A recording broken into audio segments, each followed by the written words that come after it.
बार बार धमकियां मिलना और धमकियां देना सवाल खड़े कर रहे हैं कि आखिर वो कौन लोग हैं जो नहीं चाहते कि जो पैसेंजर्स है वो आराम से अपने घर पहुंचे, जो ट्रैवल है वो आरामदायक हो। ऐसी धमकियां बार बार।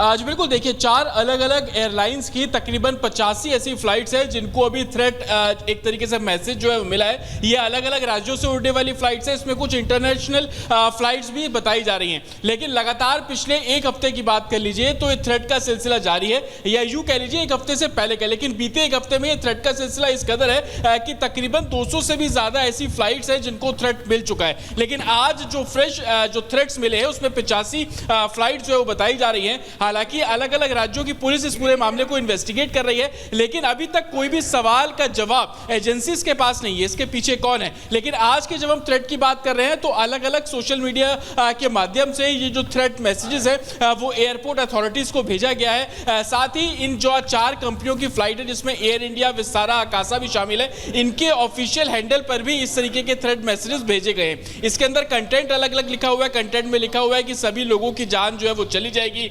एक कुछ जगहों पर टाइम का भी जिक्र किया गया है कि शाम को 5 बजे के आसपास जो एक बड़ा धमाका होगा। तो इसी तरीके के थ्रेट मैसेजेस जो है वो सर्कुलेट किए जा रहे हैं। हालांकि इन जो एक तरीके से 85 फ्लाइट्स हैं इनकी डिटेल्स अब एटीसी यानी कि एयर ट्रैफिक कंट्रोल को भेज दी गई है। जो फ्लाइट अभी जहां पर है उसको एक तरीके से मॉनिटर किया जा रहा है, चेक किया जा रहा है कि वो फ्लाइट अभी बोर्ड हुई या नहीं हुई, वो कहीं वो गेटवे पे तो नहीं खड़ी हुई। तमाम ऐसी चीजें जिसको लेकर अभी जांच की जा रही है। लेकिन एजेंसीज का साफ तौर पर कहना है कि अभी उनकी पहली प्रेफरेंस है कि जो थ्रेट मिले हैं इसको ग्राउंड पर काउंटर करना है, क्योंकि एयरलाइंस का एक बिल्कुल क्लियर रूल है कि अगर इस तरीके का थ्रेट आता है तो उसको आप डिनायल नहीं कर सकते। उनका पूरा एसओपी है, उस एसओपी को फॉलो करना होगा। हालांकि एजेंसीज का कहना है कि कहां से ये भेजे गए हैं ये भी पार्ट ऑफ इन्वेस्टिगेशन है। लेकिन जतिन, हर धमकी के साथ बहुत नुकसान भी होता है। हर धमकी के साथ एयरलाइंस को नुकसान होता है, करोड़ों रुपए का।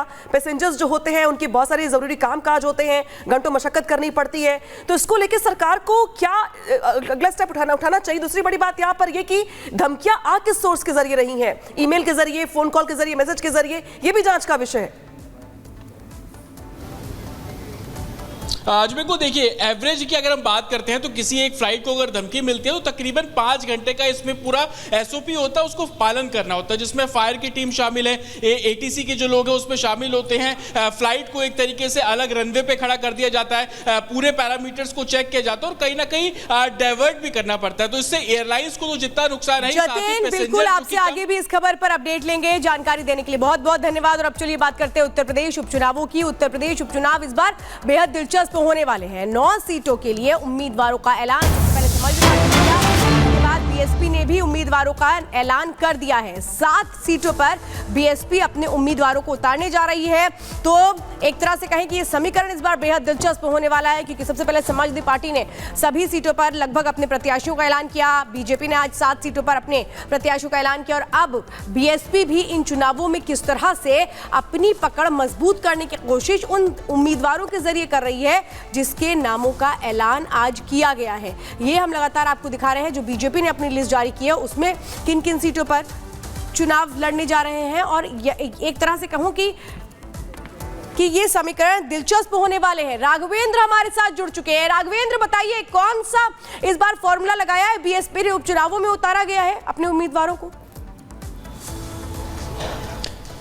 बिल्कुल, देखिए बीएसपी के सामने रास्ता भी नहीं था, चूंकि उत्तर प्रदेश की विधानसभा में बीएसपी के पास सिर्फ एक विधायक बचा है। उमा शंकर सिंह नाम का एक विधायक 403 विधायकों में। सोचिए, एमएलसी 0, राज्यसभा 0, लोकसभा इस बार हाथ नहीं लगा, तो इनके पास रास्ता नहीं था। इसलिए मायावती ने बड़े दिन के बाद, यानी बीएसपी उपचुनाव नहीं लड़ा करती है, लेकिन इस बार बड़े दिन चूंकि ऑप्शन नहीं था, हर जगह इनको नाकामयाबी ही मिली है। ऐसे में उपचुनाव में बीएसपी ने अकेले लड़ने का मन बनाया है। अकेले पहले ही घोषित कर दिया वो किसी गठबंधन का हिस्सा नहीं होंगे, अकेले चुनाव लड़ेंगे। और आज बीएसपी ने 8 उम्मीदवारों की, यानी कि 9 सीटों पर चुनाव होना है अभी, और 8 उम्मीदवारों की घोषणा कर दी है, जिसमें से 6 हिंदू समाज से हैं, 2 इन्होंने मुस्लिम कैंडिडेटों को भी उतारा है। तो ऐसे में लड़ाई दिलचस्प हो गई है। एक तरफ समाजवादी पार्टी अपने बैनर तले सभी सीटें घोषित कर रही है, 2 का और दावा है, वो भी क्लियर हो जाएगी, सीट आ जाएगी। इधर बीजेपी अपने झंडे पर चुनाव लड़ रही है। भले एनडीए गठबंधन क्यों ना कहा जाए, लेकिन बिल्कुल राघवेंद्र, और इसी के साथ साथ जो लड़ाई है चुनाव की उत्तर प्रदेश में वो त्रिकोणीय हो चली, और शायद यही वजह कि जो चुनाव दिलचस्प चले। लेकिन इस बीच बड़ी बात क्या है? बड़ी बात दरअसल है कि इस बार कांग्रेस चुनाव नहीं लड़ रही है। समाजवादी पार्टी की मुखिया की ओर से साफ साफ ऐलान किया जा चुका है। इसी के साथ साथ बड़ी बात यहां पर है कि बीजेपी ने अब तक तमाम उम्मीदवारों के नाम का ऐलान कर दिया है, और अब बीएसपी भी इस पूरे मुकाबले में उतर गई है। क्या कुछ कह रहा है सियासी गुड़ागर्द यूपी का? रिपोर्ट में दिखाते हैं।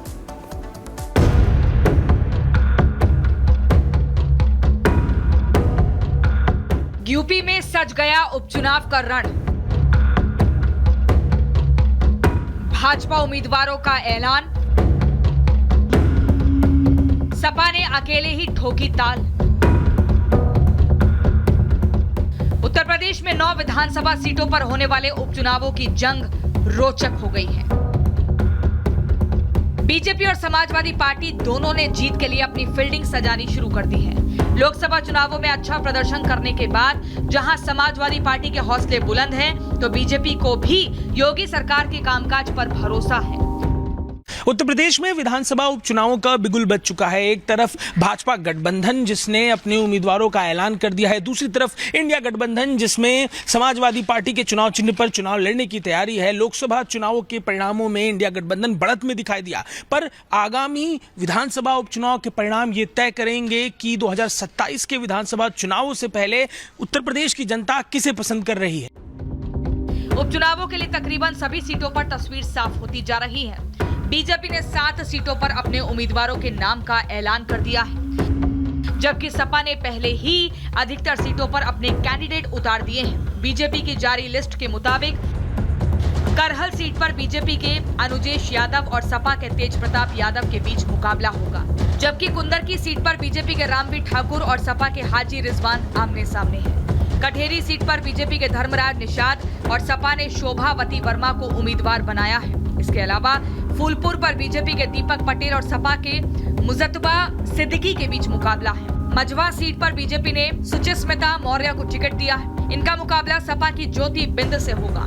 वहीं बीजेपी ने गाजियाबाद से संजीव शर्मा और खैर सुरक्षित सीट से सुरेंद्र दिलेर को टिकट दिया है। इन दोनों सीटों पर अभी समाजवादी पार्टी ने अपना उम्मीदवार घोषित नहीं किया है। बीजेपी का दावा है कि सभी 9 सीटों पर उसके ही उम्मीदवार जीत हासिल करेंगे। घर घर जाकर हम लोग हमारी सरकारों ने जो काम किए हैं, हमारी पार्टी की जो प्राथमिकताएं हैं, उनकी चर्चा करेंगे, और मुझे विश्वास है कि सभी चुनावों में भारतीय जनता पार्टी को इसने लोगों का मिलेगा। इन 9 सीटों में सपा मुखिया अखिलेश यादव की खाली की हुई सीट करहल भी शामिल है। करहल पर बीजेपी और एसपी उम्मीदवारों के ऐलान के बाद मुकाबला बेहद दिलचस्प हो गया है। बीजेपी ने इस सीट से मुलायम सिंह के दामाद अनुजेश यादव को टिकट दिया है। अनुजेश यादव सपा सांसद और अखिलेश के चचेरे भाई धर्मेंद्र यादव के बहनोई हैं, जबकि अखिलेश यादव ने अपने भतीजे तेज प्रताप यादव को सपा का टिकट दिया है। मतलब यहाँ मुकाबला सैफई परिवार के बेटे और दामाद के बीच होने वाला है। एक तरफ जहां बीजेपी और सपा आमने सामने आ चुकी है, तो वहीं सीटों के बंटवारे के लिए सपा और कांग्रेस में भी रस्साकशी चल रही थी। कई दौर की बातचीत के बाद आखिरकार सपा ने कांग्रेस को ठेंगा दिखा दिया है। सपा ने ऐलान किया है कि इंडी गठबंधन के सभी उम्मीदवार उसके चुनाव निशान साइकिल पर ही मैदान में उतरेंगे। हालांकि कांग्रेस को अभी भी समाजवादी पार्टी से उम्मीद कायम है। साथ ही हमारे साथ कांग्रेस के नेता हैं, पूर्व एमएलसी हैं दीपक सिंह।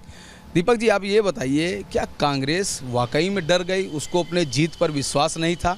जो 5 सीट मांगते मांगते 0 पर आ गई। अखिलेश यादव ने कल रात में ट्वीट करके यह कह दिया कि समाजवादी पार्टी के ही झंडे पर सभी सीटों पर चुनाव होगा। कांग्रेस पार्टी निश्चित रूप से लोकतंत्र संविधान की हत्या को लेकर डरी हुई है। कांग्रेस पार्टी ने हमेशा इंडिया गठबंधन की बात की और इंडिया गठबंधन को जिताने की बात की। हमारे नेता, हमारा शीर्ष नेतृत्व हमेशा कहता है भारतीय जनता पार्टी को हटाना है, देश और लोकतंत्र को बचाना है। उपचुनाव के नतीजों से यूपी में बीजेपी सरकार की सेहत पर कोई असर नहीं होने वाला है। फिर भी जीत के लिए दोनों दलों ने अपनी सारी की सारी ताकत झोंक दी है। विधानसभा उपचुनाव की सभी 9 सीटों पर 13 नवंबर को मतदान होगा, जबकि मतों की गणना 23 नवंबर को होगी।